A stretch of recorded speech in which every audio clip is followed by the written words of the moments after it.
Dan pemirsa, kita langsung terhubung di Pengadilan Negeri Jakarta Selatan. Ada rekan kami Ahir di sana. Selamat pagi Ahir. Seperti apa persiapan di Pengadilan Negeri Jakarta Selatan menjelang sidang hari ini, dan apakah sudah banyak warga yang datang yang menyaksikan, serta agenda persidangan hari ini apa saja? Silakan laporannya Ahir.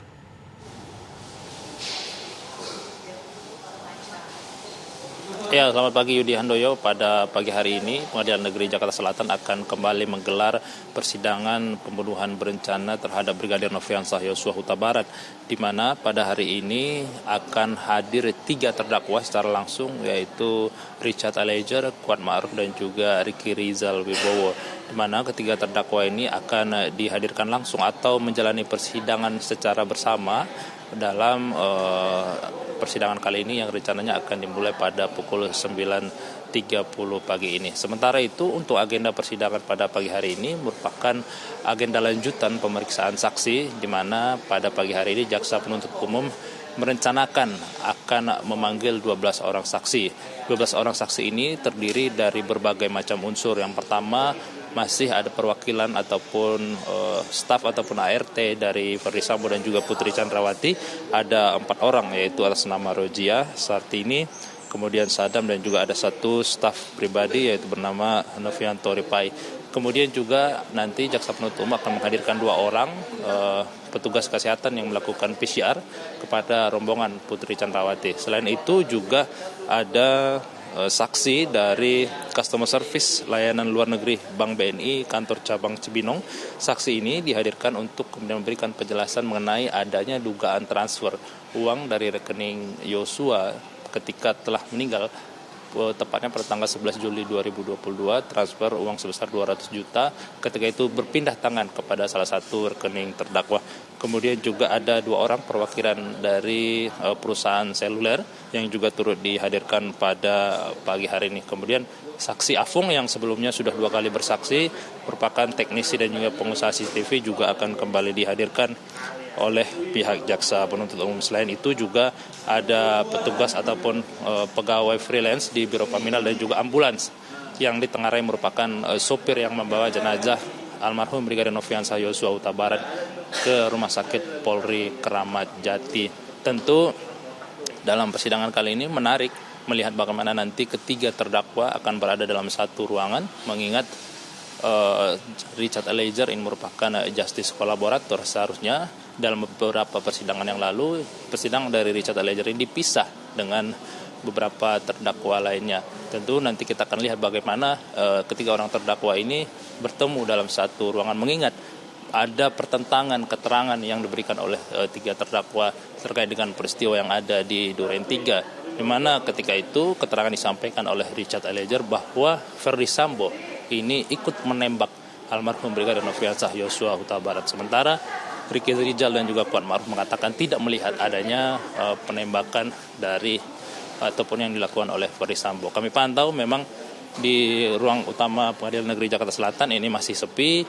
Tentu pihak pengadilan juga masih menunggu kedatangan dari para terdakwa yang nanti akan dijemput oleh kendaraan dari Kejaksaan Negeri Jakarta Selatan di Bareskrim Mabes Polri, kemudian nanti akan dibawa ke Pengadilan Negeri Jakarta Selatan untuk kemudian dilangsungkan persidangan. Tentu persidangan ini sudah merupakan lanjutan dari persidangan sebelumnya, mana pada minggu lalu beberapa saksi, sekitar 11 saksi juga dihadirkan oleh jaksa penuntut umum. Salah satu yang menarik adalah keterangan dari saksi Susi, di mana ia mengatakan ataupun menjelaskan bagaimana peristiwa perjalanan dari Jakarta ke Magelang, kemudian kejadian-kejadian yang berada di Magelang, kemudian kembali ke rumah Saguling. Tentu dalam keterangan itu kemudian sempat Susi beberapa kali dicecar hakim dan diingatkan untuk tidak berbohong dalam memberikan keterangan. Bahkan ketika kemudian dikonfrontir keterangannya dengan saksi yang lain atas nama Daden, saksi Susi kemudian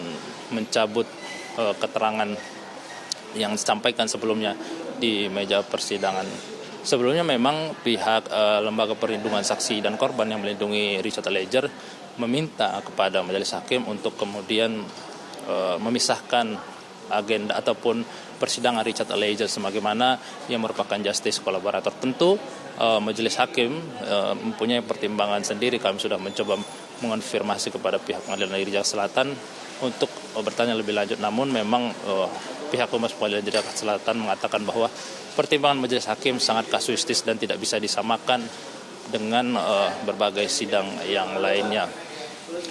Tentu pihak kuasa hukum dari Richard Eliezer sendiri sudah bertemu dengan Richard Eliezer untuk kemudian menyampaikan bahwa persidangan akan berlangsung secara bersamaan begitu, dan mengatakan kesiapannya untuk berhadapan langsung dengan Kuat Ma'ruf dan juga Ricky Rizal Wibowo. Kita tunggu nanti pukul 9.30. Yudi Handoyo, kembali ke Anda. Terima kasih. Akhir sudah melaporkan, kami nantikan informasi terkini dari sana. Tentunya setelah pukul 9.30 dimulainya sidang hari ini ya. Dan pemirsa, kita sekarang sudah kehadiran Pak Heri Firmansyah. Saya menyapanya Bang Heri ya. Boleh ya? Baik, sehat Bang Heri? Siap, sama-sama. Ya, Bang Heri Firmansyah adalah pakar hukum pidana yang hari ini akan berbincang bersama dengan kita. Bang Heri, langsung saja mungkin sebelum kita membahas tentang sidang yang akan berlangsung pada hari ini. Kesimpulan yang Bang Heri lihat dari persidangan fakta yang kemarin terjadi begitu. Banyak hal yang terjadi dari kesaksian asisten rumah tangga, ada permohonan maaf dari 3 terdakwa dan lain sebagainya. Apa kesimpulan yang Bang Heri lihat dari sidang tersebut? Ya, memang persidangan ini kan masih berlanjut ya Bang ya. Masih banyak hal yang baru mungkin yang akan kita temui di depan sana. Tapi catatan terhadap persidangan yang sudah lewat kemarin, benar bahwa ada pro kontra begitu ya. Tapi ditahan dulu Bang Heri. Siap. Ini kita lihat Eliezer, Baradae sepertinya keluar dari, dan Kuat Ma'ruf, Ricky Rizal ini ya. Ricky Rizal dan Kuat Ma'ruf, tadi sebelumnya kita lihat juga ada Baradae sepertinya. Richard Eliezer sudah memasuki mobil tahanan seperti biasa, yang berangkat pukul 8.17, artinya tadi sih kalau reporter kita bilang 9.30 Bang ya. Ya, tapi ini betul. mungkin sekitar jam 9 sudah tiba di sana dari Bareskrim Polri. Dan dengan penjagaan kita sudah terhubung dengan rekan kami yang ada di Bareskrim Polri, ada Maria Assegaf. Selamat pagi Maria. Bisa Anda laporkan Maria, ini mengenai 3 terdakwa yang sudah dalam perjalanan masuk mobil tahanan menuju ke Pengadilan Negeri Jakarta Selatan, Maria.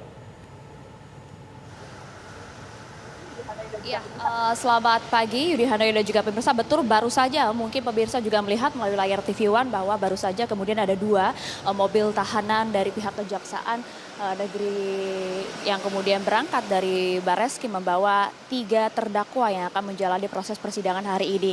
Jadi memang pada sidang lanjutan pembunuhan berencana terhadap Brigadir Yosua Huta Barat, paling tidak hari ini terdakwa Barada Richard Eliezer akan kemudian melakukan proses persidangan digabungkan dengan terdakwa lainnya, yaitu tadi kita lihat turut juga masuk ke dalam mobil tahanan ada Bribka Ricky Rizal dan juga Kuat Ma'ruf. Jadi memang pada hari ini paling tidak proses persidangan akan dihadiri oleh 3 terdakwa, di mana ini tadi kita melihat secara bersama-sama bahwa baru pertama kali kita menyaksikan di mana memang Barada Richard Eliezer berangkat dari Bareskrim menuju ke Pengadilan Negeri Jakarta Selatan bersama dengan terdakwa lainnya, yaitu adalah Bribka RR dan juga Kuat Ma'ruf. Nah, tadi kita juga melihat paling tidak pihak Kejaksaan menghadirkan ada 2 mobil tahanan, yaitu di mana kita melihat ada sebuah bus tahanan dari Kejaksaan, kemudian juga 1 buah mobil SUV atau minibus yang kemudian tadi kita lihat bersama-sama. Nah, paling tidak tadi kalau kami memantau dari Bareskrim Mabes Polri sendiri, tadi ketiganya kemudian memasuki sebuah bus tahanan, di mana memang untuk lokasi tempat duduknya yang kemudian dipisahkan. Tadi memang kami melihat secara cepat begitu ya, Barada Richard Eliezer ini dipisahkan tempat duduknya bersama dengan 2 terdakwa lainnya, yaitu terdakwa Kuat Ma'ruf dan juga Bribka Ricky Rizal. Hal ini mengingat bahwa memang kita tahu bersama Richard Eliezer ini atau Barada ini memang masih bersifat sebagai justice kolaborator, dan kalau kita bisa mengingat juga bahwa perlu kami informasikan kemarin pada hari Minggu LPSK ini sempat berkirim surat kepada majelis hakim untuk kembali mempertimbangkan adanya sidang gabungan antara Baradae sebagai justice kolaborator yang akan digabungkan dengan 2 terdakwa lainnya, yaitu Bribka RR dan juga Kuat Ma'ruf.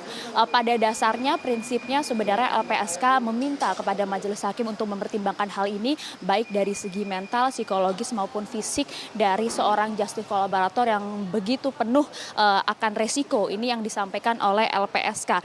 Tapi kemudian pihaknya akan menghormati apapun keputusan dari majelis hakim.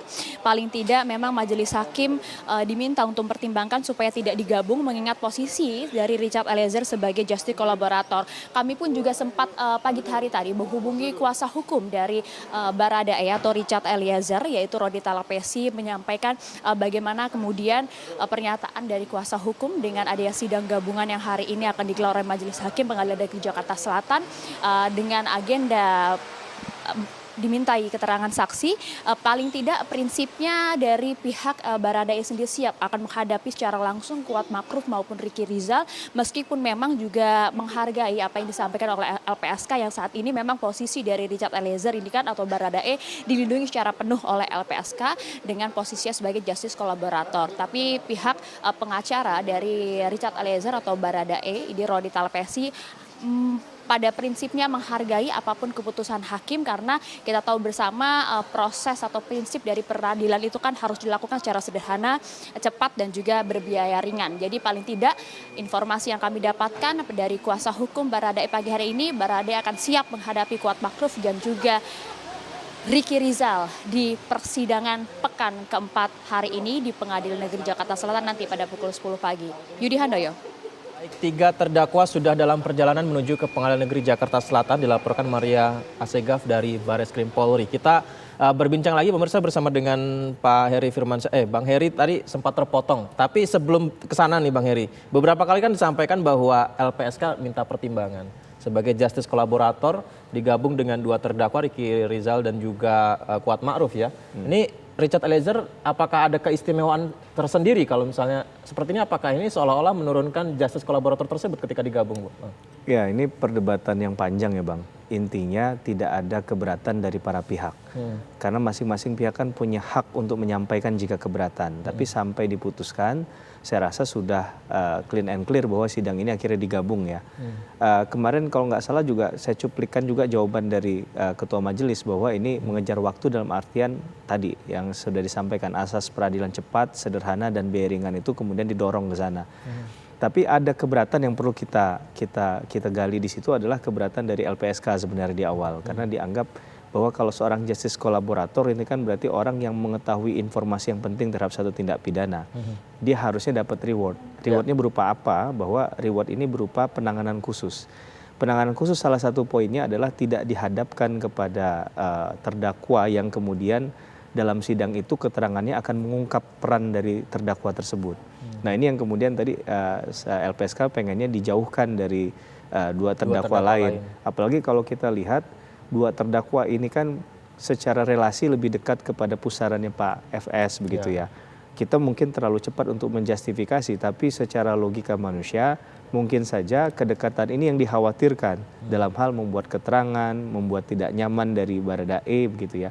Tapi secara posisi saya mengatakan bahwa seharusnya hal itu nggak perlu untuk dikhawatirkan ya. Karena dalam konteks bahwa majelis hakim ada di sana, kemudian masing-masing para pihak juga ada di sana, saya rasa ketika ada hal yang memberatkan atau menyudutkan atau ada hal yang tidak benar, segera bisa diklarifikasi di situ. Dan sangat mungkin menurut saya potensi untuk penempatan justice kolaborator Baradae juga ditentukan pada keterangan hari ini. Hari ini juga. Jadi menurut saya itu bisa jadi bahan rujukan untuk hari ini ya. Apakah itu bisa di JC-nya dikabulkan atau tidak oleh majelis hakim. Karena hakim juga ingin menilai bahwa sejauh mana kontribusi peran dari Baradae ketika dia mendeklar dirinya seorang justice kolaborator. Sistem reward and punishment tadi kan berjalan ya, bahwa kalau orang ingin mendapatkan privilege sebagai justice kolaborator tentulah harus ada persyaratan tertentu yang ia penuhi. Salah satunya keterangan informasi yang dia miliki itu bernilai guna untuk kepentingan pembuktian di persidangan. Yang kedua tentu dia bukan pelaku utama, karena pelaku utama tidak akan mendapatkan syarat untuk menjadi justice kolaborator. Jadi kita hormati apa yang sudah jadi ketentuan majelis hakim. Kita tidak usah sampai bersyakwa sangka bahwa ini nanti akan menghilangkan substansi dari pembuktiannya. Karena tentu majelis hakim sudah membaca secara lengkap semua dokumen yang diterima, berkas yang diterima dari awal pelimpahan perkara ini. Jadi saya rasa itu. Kalau begitu, apakah hakim juga bisa menilai justice kolaborator ini fungsinya sejauh apa nanti bisa berubah statusnya di tengah-tengah persidangan? Tapi ditahan dulu, Bang Heri. Oke. Kita jeda terlebih dahulu pemirsa. Kabar khusus masih akan segera kembali. Tetap bersama kami.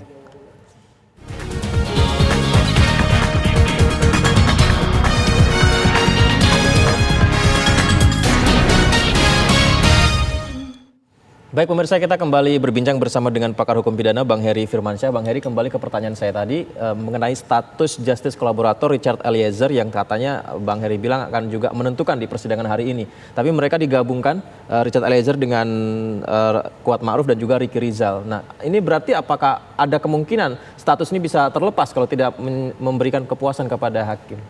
Ya, kita bicara permohonan ya Bang. Pada umumnya itu kan pasti ada dua opsi outputnya, diterima atau ditolak kan. Maka tentunya diberikan juga beban, dalam tanda petik ya, beban yang menurut saya proporsional juga. Bahwa ketika orang ingin mengajukan dirinya justice kolaborator, maka dia juga harus membuktikan memenuhi persyaratan tadi.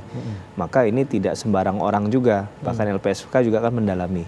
Kalau kita tarik ke belakang, sistem justice kolaborator ini kan pertama kali dikenal kalau saya nggak salah di Amerika Serikat ya. Dan ini dalam konteks untuk memberantas para mafia yang melakukan sumpah omerta, tutup mulut. Jadi agak susah untuk mencari siapa pelaku sebenarnya. Maka kemudian adalah sistem ini masuk sebagai sebuah katakanlah pemutus dari mata rantai tadi ya. Ketika kita bicara dalam konteks kejahatan yang saling menutupi antara satu dengan yang lain. Maka sekali lagi kalau kembali kepada penjelasan tadi, harus ada kontribusi awal dari Baradae selaku pihak pemohon. Ya, ini juga kuasa hukum pasti akan mengingatkan kan. Kalau bicara kontribusi, Baradae sejauh ini sebagai justice kolaborator sudah memuaskan hakim belum ya kira-kira? Kalau kita bicara tentang puas atau tidak, itu kan harus ada alat ukurnya Bang. Ya. Memang alat ukur pemuas ini saya rasa agak sulit untuk ditemukan ya.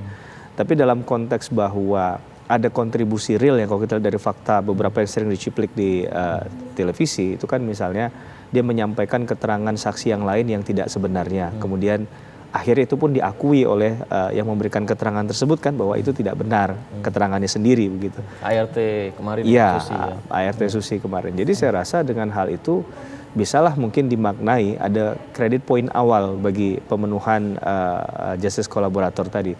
Tapi sekali lagi tentunya hakim juga tidak mau terburu-buru menjatuhkan vonis apakah ini layak atau tidak tanpa didengar secara keseluruhan proses ini kan. Jadi ini menurut saya sesuatu yang objektif, yang fair dari seorang hakim. Dia menilai, tapi sekali lagi Anda juga harusnya membantu dalam proses ini karena itulah syarat awal ketika orang akan dimaknai menjadi justice kolaborator. Bang Heri, hari ini kan menghadirkan 3 terdakwa, tadi saya bilang Kuat Ma'ruf, Ricky Rizal, Richard Eliezer, dan juga tadi dilaporkan oleh reporter kami ada asisten rumah tangga lagi, kemudian saksi customer service bank, kemudian perusahaan seluler, teknisi pengusaha CCTV, Afung juga didatangkan lagi begitu. Apa yang akan bisa didapatkan dari kedatangan saksi-saksi ini? Ini lebih ke teknis ya kalau kita lihat ya, ditambah dengan keterangan dari 3 terdakwa ini, Bang Heri. Ya, mungkin nanti ada klasterisasi lagi ya, bahwa ini ke-12 ini mana yang bagian dari kelompok yang akan didengarkan untuk keterangan yang ingin dibuktikan A atau B atau C, saya rasa begitu ya. Agar lebih mudah dalam hal menarik benang merah dari setiap kesaksian tadi. Nah, dalam konteks tadi ada yang dihadirkan kembali berarti memang orang tersebut itu adalah kunci dari persoalan yang tidak hanya, sekali lagi kemarin kita kan bicara kasusnya ini kan ada 2 ya Bang. Ada obstruction of justice, ada pasal 338 atau 340 KUHP-nya di situ.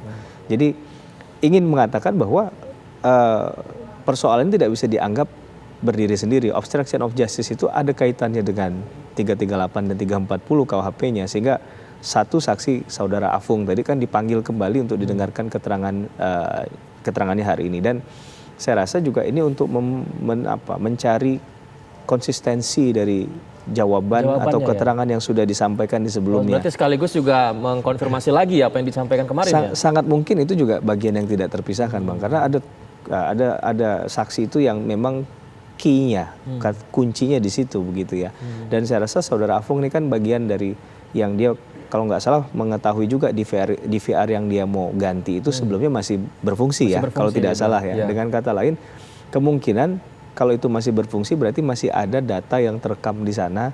Nah, ini kan untuk memastikan bahwa penggantian itu bukan karena katakanlah kecelakaan atau karena kemarin mohon maaf ada sambaran petir begitu ya, sehingga jangan sampai nanti petir ini disalahkan lagi untuk kemudian seperti gitu awal ya. dulu ya. Nah, jadi ini yang mau dipastikan sehingga kedudukan Pak FS, Ibu PC pun dijaga di sini. Jadi kita jangan memaknai bahwa membuktikan A ini kesannya hanya untuk membuktikan kepentingan hukumnya si A. Kalau seandainya pihak yang menjadi berlawanan itu pun bisa memaksimalkan peran dari saksi ini untuk membuktikan sebaliknya, saya rasa inilah kuncinya. Bagaimana kita tadi bermain seni dalam pembuktian ya. Bukan berarti kita menganggap bahwa kalau didatangkan oleh si A itu berarti ini konsepnya hanya untuk si A saja.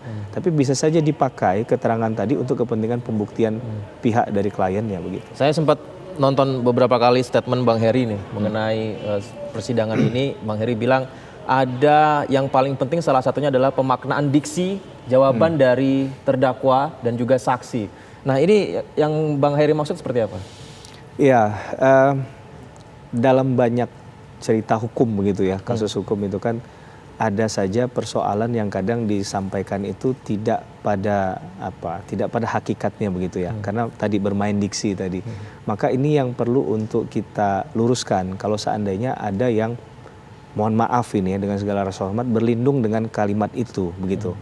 Karena kalau kemarin kan ada bahasa mengamankan, amankan kalau nggak salah ya. Mengamankan bukan mengganti. Bukan mengganti, kemudian tembak dengan kata hajar gitu. Ini kan perlu ada ahli bahasa khusus nanti yang kemudian bisa mungkin memastikan kalimat atau kata itu tepat nggak. Karena biasanya begini, saya di luar dari keilmuan saya begitu ya, bahwa ada bicara tentang teks dan konteks dan di mana didudukkan dan ditempatkan kalimat itu.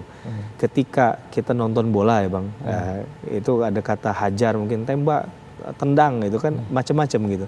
Tapi pemaknaan yang pemain itu pasti bukan katakanlah menggunakan fisik mukulin si kiper kan begitu logikanya. Mentah-mentah seperti yang disampaikan. Iya, pastinya mereka udah tahu bahwa itu pasti ditendang bukan pakai tangan begitu.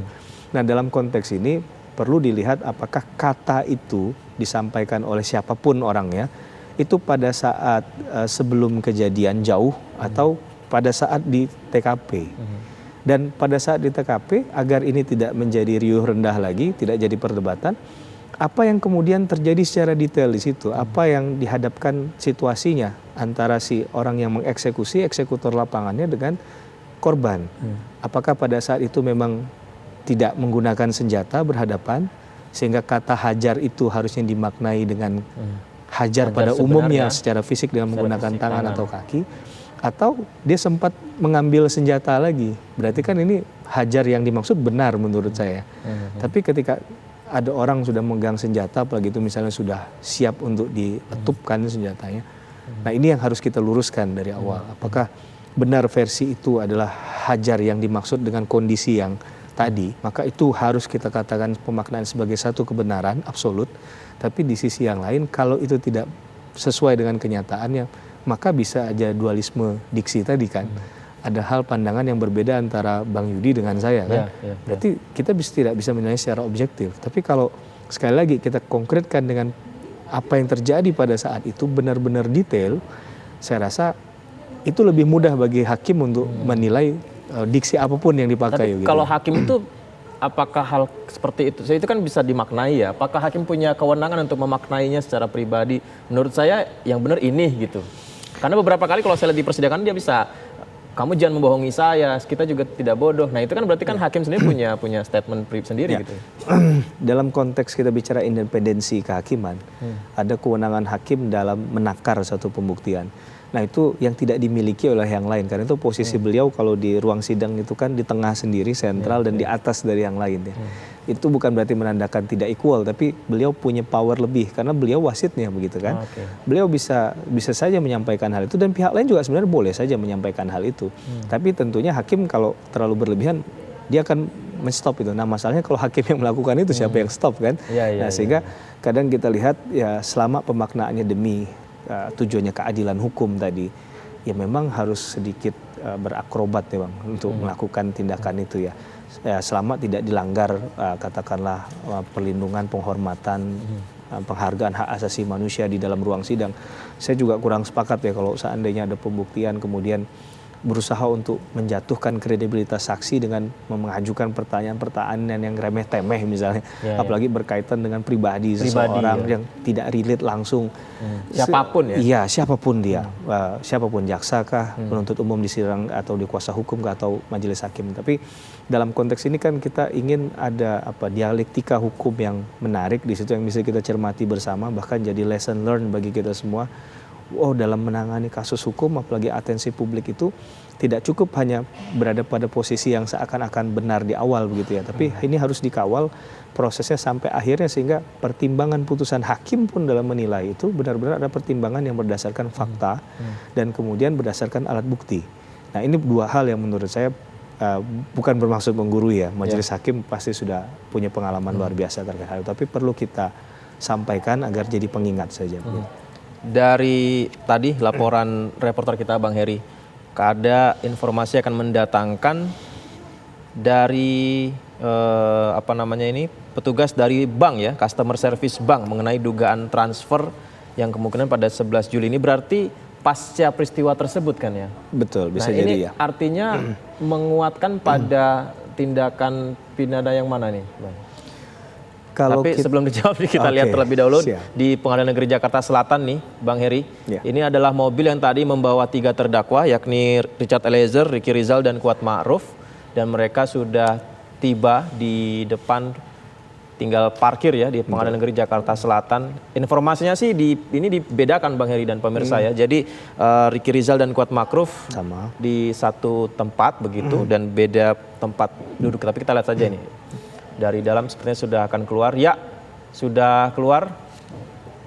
Nampaknya Kuat Ma'ruf dan Ricky Rizal ya. Kuat Ma'ruf dan Ricky Rizal sudah keluar dari mobil tahanan. Betul, berarti dibedakan tempat posisi duduknya, Bang Heri. Ya. Dengan Richard Eliezer yang menjadi justice kolaborator dalam kasus dugaan pembunuhan berencana Brigadir Nofriansah Yosua Huta Barat, pemirsa. Agenda persidangan tadi dilaporkan akhir pada pukul 9.30 waktu Indonesia Barat. Saat ini pukul 8.46 waktu Indonesia Barat dan 3 terdakwa sudah tiba. Tapi saya belum melihat saksi-saksi yang lain yang tadi juga disampaikan akan dihadirkan dalam persidangan ini, pemirsa. Baik, kita lanjutkan kembali Bang Heri ini mengenai customer service yang didatangkan. Nah, ini berarti mengarah ke pidana mana nih yang akan dicari oleh hakim? Ini memang nariknya nggak jauh ke belakang ya. Mungkin yang ingin diketahui adalah kok bisa begitu ya. Beliau sudah almarhum, tidak mungkin melakukan aktivitas fisik layaknya manusia biasa tentunya. Tapi kok ada perpindahan uang ini. Nah perpindahan uang ini. Eliezer nih Bang Heri, sambil kita pantau juga ya. Boleh, siap. Bagaimana Bang perpindahan uang tadi? Perpindahan uang tadi itu dari siapa ke siapa gitu kan. Ini kan mau dicari nih. Jangan-jangan itu ada kaitannya dengan mungkin iming-iming untuk tindakan tersebut kah atau apa, ini kan masih abu-abu sekali ya. Nah itu yang ingin dipertajam, kok ada perpindahan uang itu bukan ke keluarga tapi ke misalnya salah satu terdakwa di situ misalnya. Nah itu kan perlu dikejar di sana ya. Oh berarti semuanya bisa dipanggil ya, apapun yang dalam hal ini kemungkinan terlibat begitu ya, meskipun secara tidak langsung begitu. Ini seperti pihak bank, telepon, seluler juga itu. Ya, tentunya harus ada relevansi ya. Dan saya rasa relevansinya jelas ada kalau untuk kaitan itu ya. Uang ini kalaupun ditransfer itu harus dijelaskan untuk kepentingan apa. Apakah mohon maaf adakah hutang piutang sebelumnya. Tapi itu kan harus dimaknai juga disampaikan ke keluarga kan. Tidak dengan kemudian potong kompas tadi kan shortcut langsung melakukan tindakan itu. Ini yang perlu dijelaskan. Dengan dalil-dalil yang dijelaskan itu sangat mungkin terbuka peluang untuk ya kebenaran-kebenaran lainnya muncul. Jadi saya rasa ini satu yang relate dengan atau ada sangkut pautnya, ada benang merahnya dengan perkara yang sedang disidangkan. Bang Heri, Ricky Rizal dan Kuat Ma'ruf mengaku tidak melihat Verdi Sambo ikut menembak ya. Kemudian saya juga sempat baca bahwa Richard Eliezer ini merevisi BAP-nya, begitu kan ya? Bahwa Verdi Sambo ikut melakukan penembakan begitu. Nah ini artinya apakah seolah-olah 2 lawan 1 nih nanti persidangan untuk adu kuat argumen? Ya, ini bisa jadi kita lihat seperti itu ya pemaknaannya. Tapi bahwa pembuktian itu tidak menilai dari kuantitas ya Bang. Bukan jumlah, banyak-banyakan jumlah. Kalau ada 4 pendapat berarti dia paling benar dibandingkan 1. Karena yang dinilai adalah kebenaran material dan yang dilihat adalah kualitas dari keterangan. Itu yang akan diuji antara kesesuaian satu saksi dengan saksi lain, saksi dengan alat bukti yang tersedia, atau malah keterangan terdakwa tersendiri kan. Jadi ini bukan hitungan matematis. Orang hukum itu kadang satu orang aja pendapatnya bisa 4, bisa 8, Bang Yudi. Jadi dalam konteks ini saya rasa nggak perlulah khawatir dengan ini pasti 2-1. Hakim juga bukan orang yang sembarangan ya, bukan 1-2 perkara. Apalagi kalau kita lihat ketua majelisnya, beliau ini sekarang menjabat menjadi wakil ketua Pengadilan Negeri Jakarta Selatan. Untuk mencapai pada posisi itu pasti beliau sudah pengalamannya sangat, track recordnya, jam terbangnya udah nggak diragukan lagi. Sehingga nggak mungkin serta-merta hanya menilai, oh nih kalau ini lebih dari yang dihadapkan, maka yang dihadapkan yang kurang tadi akan dimaknai sebagai orang yang salah dan kalah begitu kan.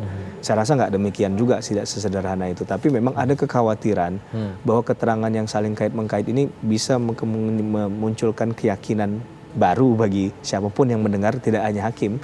Tapi kok ini bisa match ya antara si A dengan si B kan gitu kan. Itu saja, tapi memang dalam kasus ini saya rasa penilaian di luar sidang itu harus diminimalisir sekali ya. Bahwa seorang hakim dalam menangani kasus ini harus fokus, jangan sampai mohon maaf mengikuti lewat media sosial, lewat media apapun. Karena media sosial narasinya udah ini sangat bisa berpengaruh Bang terhadap keyakinan beliau. Jadi apapun putusan beliau nantinya, kita doakan itu demi keadilan tentunya. Ada istilahnya dalam hukum itu res judicata pro veritate habetur, bahwa putusan hakim akan selalu dianggap benar sebelum ada putusan pengadilan yang tingkatnya di atasnya yang kemudian merevisi atau menilai hal itu salah. Baru nanti akan ada konteks itu. Jadi selama itu tidak ada upaya hukum lain, ya putusan apapun ya dianggap benar Bang. Demikian. Bang Heri, kalau mari kita bicara soal pasal 340 ya, pembunuhan berencana begitu ya. KUHP 340. Nah, ini kan ada pernyataan dari FS bahwa melihat triggernya istri mendapatkan perlakuan kekerasan seksual dan spontanitas melakukan kekerasan dan katakanlah akhirnya membunuh Brigadir Nofriansah Yosua Huta Barat. Nah, kalau seperti itu berarti tidak masuk di pasal 340 ya. Apakah harus ada jeda waktu tertentu untuk memenuhi pasal tersebut? Sependek pengetahuan saya kaitan dengan apa yang ditanyakan Bang Yudi ini, kadang kitab Undang-Undang Hukum Acara Pidana kita, Undang-Undang 8 1981 itu tidak menjelaskan detail. Kalau dikatakan ada salah satu syarat kondisi adanya jeda waktu pada saat seseorang akan melakukan tindak pidana, ini akan dikualifikasikan menjadi pembunuhan berencana atau tidak, itu tidak ada yang kemudian menyatakan harus berapa lama. 3 menit kah? Setengah jam kah atau 1 hari kah, nggak ada. Tapi memang ada jeda cukup waktu untuk mempersiapkan hal itu. Bahkan mengatakan do or not to do, dilakukan atau tidak dilakukan. Ada waktu buat berpikir seperti itu. Masih sempat berpikir untuk melakukan hal itu. Nah, sayangnya memang ranah perdebatannya di situ kan. Waktunya berapa lama kan nggak ada memang aturan tadi saya sampaikan. Tapi dalam konteks tadi ini memang pembelaan yang diperbolehkan saja. Jadi kita kalau mau fair menilai ya ini boleh-boleh saja untuk, karena tahu ancaman hukuman berencana dengan yang tidak berencana atau pembunuhan biasa itu memang jauh Bang, intervalnya ya. Kalau yang satu bahkan ini masuk kualifikasi pasal 10 KUHP ini kan ancaman pidana, ada pidana pokok, pidana tambahan. Nah, pidana pokok itu yang paling tinggi adalah pidana mati. Tidak ada lagi yang di atas pidana mati. Nah, persoalannya di pidana pokok dalam konteks 340 itu adalah ancaman pidana mati. Nah, itu lebih kurang dari pasal 338. Tentunya secara logikanya berpikirnya tidak ingin arahnya pasti ke berencana kan. Siapapun yang dihadapkan pada kondisi itu, nggak hanya Pak Sambo saya rasa. Siapapun akan melakukan hal itu. Sehingga tadi jeda waktu itu yang kemudian digugat di situ. Bahwa ini hanya spontanitas, emosional yang muncul ketika mungkin dianggap menurut versi beliau itu adalah membela kepentingan marwahnya keluarganya, kemudian karena emosional ya sudah langsung dilakukan saja. Tapi ini tentu akan dinilai dari beberapa rentetan peristiwa lain ya. Tadi saya bilang bahwa ini kan penggalan cerita yang terpisah yang coba untuk ibarat puzzle disatukan kembali kan. Di puzzle yang kemana-mana. Jadi ini yang akan dilihat nanti apakah sesuai tadi penyampaian hal itu. Jadi hukum nggak a priori mengatakan bahwa itu nggak boleh jadi alasan ya. Mungkin bisa saja benar, bisa saja tidak benar. Kalau kita beranggapan begitu ya, karena ini asas masih presumption of innocence, asas praduga tidak bersalah. Kita nggak boleh menghakimi orang sebelum ada putusan hakim. Khawatirnya kita jadi hakim juga di luar sana kan. Tapi yang paling penting dalam konteks ini itu diterima dulu. Tapi bagaimana bentuk pembelaannya dengan kemudian cara pikir tadi, konstruksi pikirannya itu sesuai nggak dengan peristiwa-peristiwa di lapangan. Kalau pasca terjadinya pembunuhan tersebut ya, kan penghilangan barang bukti CCTV dan lain sebagainya, maksudnya obstruction of justice ya Bang ya. Ya. Tapi ini kalau diselidiki ternyata masih ada keterkaitannya begitu dengan perencanaan itu. Ini juga memenuhi dari pasal 340 KUHP Bang. Ya, perdebatannya memang begini, Bang. Ada yang menganggap apakah itu masuk dari pembunuhan berencana atau tidak dalam hal persiapan, begitu ya. Karena itu dianggap post factum, setelah kejadian begitu. Ya, ada dalam hukum itu namanya hukum pidana perbuatan berlanjut juga. Jadi perbuatan berlanjut ini juga sebenarnya akan menuju pada satu tujuan akhirnya adalah tindakan tersebut kan. Bisa saja itu dimaknai sebagai satu tindakan yang utuh, ya, bagian dari narasi cerita yang tidak dipotong. Eksekusi, ya, pasca eksekusi ya, itu kan juga ada ya, dalam. Itu yang kita maksudkan. Sehingga nanti hakim mungkin akan lebih bijak menilai ini apakah kemudian itu di bagian yang tidak terpisahkan dari proses tadi. Karena kalau berencana itu dianggap adalah proses eksekusinya, maka ansih kita akan menganggap itulah dia penjelasan definisinya secara definitif. Tapi kalau tadi adalah poinnya bagian itu juga dimasukkan, tentunya argumentasi hukumnya harus diperkuat juga kan. Tapi apapun menurut saya hal itu tidak terlalu berpengaruh terhadap pendapat hakim nantinya. Karena yang penting adalah membuktikan bahwa perbuatan ini itu sudah ada akibat materialnya. Bahkan motif itu jadi nggak terlalu penting Bang kalau bicara pembunuhan berencana. Karena motif jadi tidak penting ya? Iya, tidak terlalu penting. Bestandil deliknya nggak begitu bicaranya. Bahwa dalam konteks tadi orang itu sudah ada akibatnya, meninggalnya nyawa seseorang itu kan akibat material yang muncul. Apapun alasan melakukan itu? Alasan apapun jadi nggak penting. Itu paling nanti di ujungnya akan digunakan untuk apakah memperingan atau memperberat hukuman seseorang. Tentunya alasan orang yang membela diri, apalagi kalau pembelaan diri secara terpaksa pasal 49 ayat 1 dan 2 KUHP not war not access, itu tentunya akan dinilai berbeda dalam putusan dengan orang yang melakukan pembunuhan diri karena dendam tadi. Nah, ini satu hal yang kita harus pahami. Bagi letak elegannya hukum itu ya di situ, bahwa dia tidak serta-merta menyamakan, ada karakteristik yang harus dipisahkan. Ini pendekatan teori mendukung ke arah sana, Bang Yudi. Ini nggak kerasa udah mau jam 9 nih. Dan satu pertanyaan lagi nih Bang Heri nih. Eliezer menjadi pelopor menyatakan permohonan maafnya kepada keluarga almarhum Brigadir J. Kemudian diikuti oleh FS, PC, RR, dan Kuat Makruf begitu. Ada pengaruhnya nggak sih ini kepada hukuman mereka? Saya coba mencuplik jawaban saya dengan apa yang disampaikan oleh ibu korban ya. Ketika dikonfrontir dengan terdakwa Kuat Ma'ruf disampaikan bahwa ya Anda harusnya menyampaikan yang sebenarnya kan. Ya jangan sampai nggak menyampaikan yang sebenarnya, jangan itu hanya di mulut saja, just giving a lip service gitu.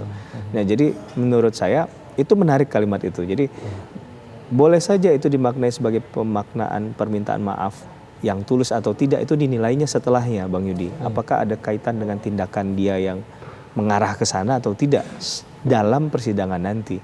Jangan sampai itu dipakai pakemnya untuk sekedar untuk ya mohon maaf ini ya, untuk mendapatkan tanggapan positifkah dari hakim bahwa pemaknaan dia mengakui perbuatannya salah, itu jadi menyentuh rasa kemanusiaan hakim ataupun pengunjung sidang di situ. Mudah-mudahan tidak itu. Mudah-mudahan itu memang datang dari dasar lubuk hati beliau. Tapi kalau kita lihat fenomena ini berbeda dengan Baradae dari awal ya.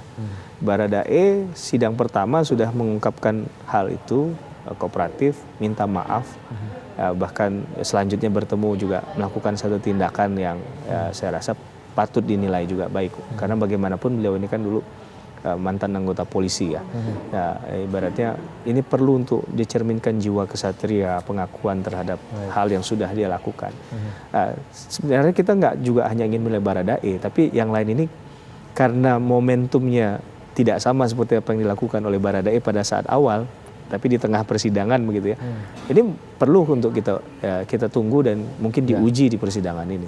Baik, Bang Heri Firmansyah, nanti lain waktu kita ngobrol lagi ya. Siap. Ini menarik sekali. Kita sama-sama nanti menyaksikan dan juga memantau bagaimana hasil persidangan hari ini. Dan pemirsa, tetap bersama kami, Kabar Khusus masih akan segera kembali.